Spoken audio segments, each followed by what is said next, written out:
football. Aaron Levine's live in Shelton with a preview of the game of the week.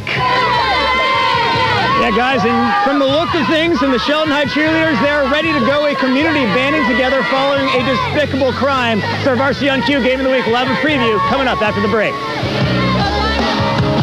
Well, it's Friday night, and that means exciting high school football matchups all across the state. And you voted for it on our website, our high school Varsity on Q game of the week, Central Kitsap against Shelton. Sports director Aaron Levine joins us from Shelton tonight with more, and they've been dealing with a lot down there, so they're excited about some football. Bring on the mascot, too.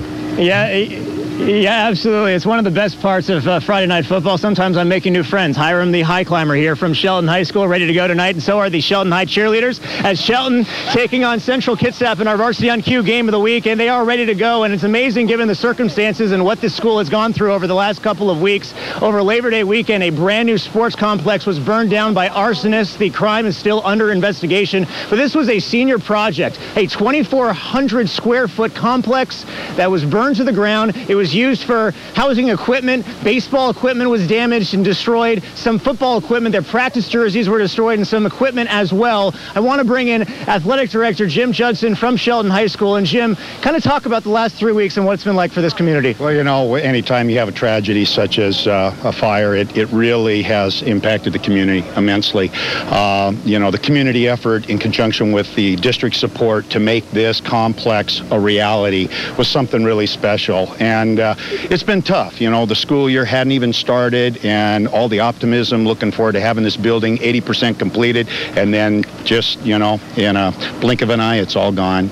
And so we move forward, very resilient community, just wonderful people that work very hard, and we'll overcome it. You talked about the time that you saw the three students, the three seniors that had put this and all the time and effort into building this project, and when they saw everything burned to the ground that weekend, I mean, what was your reaction?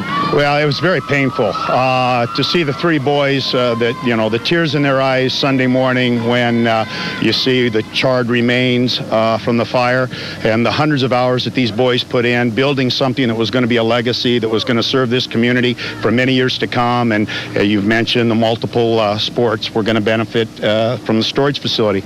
And you talk about the large history this school has when it comes to football. I mean, you guys are ready to go tonight. We put the challenge out there for you. The whole community kind of banded around it, clicked on Q13FOX.com and voted for this game. They sure did. I think this really was something that galvanized the community. You know, when we're recovering from the adversity that we've experienced, to have something like this where we can pull together as a community. And, you know, the example that I had was at 8:30 yesterday morning. We had about 1,300 votes, and by the time that you guys closed off voting, we were up at about 2,200, and so our community really stepped up. This is something that's just absolutely wonderful for us, and we thank Q13 for the opportunity. Well, we look forward to watching the game later tonight and having highlights on our newscast at 9 and 10 o'clock. Jim Judson, the athletic director here at Shelton High School. Talk about feeling wanted and feeling welcome. You not only see the sign here, if you want to step up to the side here, there's also a styrofoam sign from Shelton High School. Welcome Q13 Fox. So thank you guys for making us feel welcome today. We will have highlights at 9 and 10 o'clock. By the way, if you want your school featured on our Varsity on Q game of the week, there is a brand new poll up right now on our website, Q13FOX.com, and nominations for future weeks can be put on our Facebook page, Varsity on Q. Reporting live tonight from Shelton High School, Aaron Levine, Q It Up Sports. Guys. All right. And the entire community of Shelton came out tonight for our Varsity on Q game of the week against Central Kitsap. I'm Aaron Levine. We will have highlights coming up, and yes, I climbed all the way to the top of the stairs because, well, I wanted to be a high climber too. It's all next.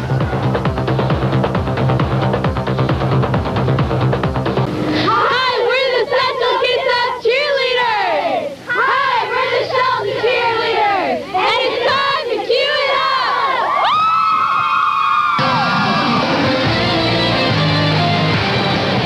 It's been a difficult month for Shelton High School after their sports complex was destroyed by an arsonist.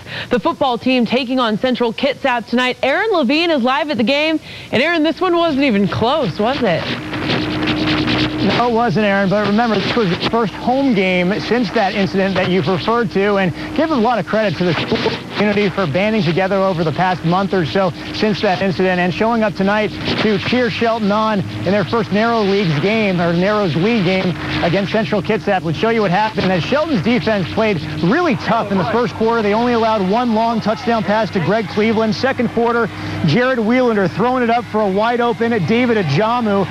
Extra point was no good, so Central Kitsap still led 7-6. But later, for the second time in the game, it's Joshua Schweiderman to Greg Cleveland, 35 yards. Cougars take a 14-6 lead, but the High Climbers hung in there. On fourth down, Wheelander finding Ajamu again. This was a big conversion down to the 5-yard line, and then Wheelander, he's going to do the rest, taking it in from 5 yards out. The 2-point conversion was good, and guess what? With 3 minutes left in the first half, we had a tie game at 14 apiece. But before the end of the half, it's Bryce Henderson for Central Kitsap, putting the Cougars back up on top with that touchdown run, 21-14. They weren't done because they forced Shelton to punt, and off of the punt, it's Cleveland showing his speed and turning on the Jets.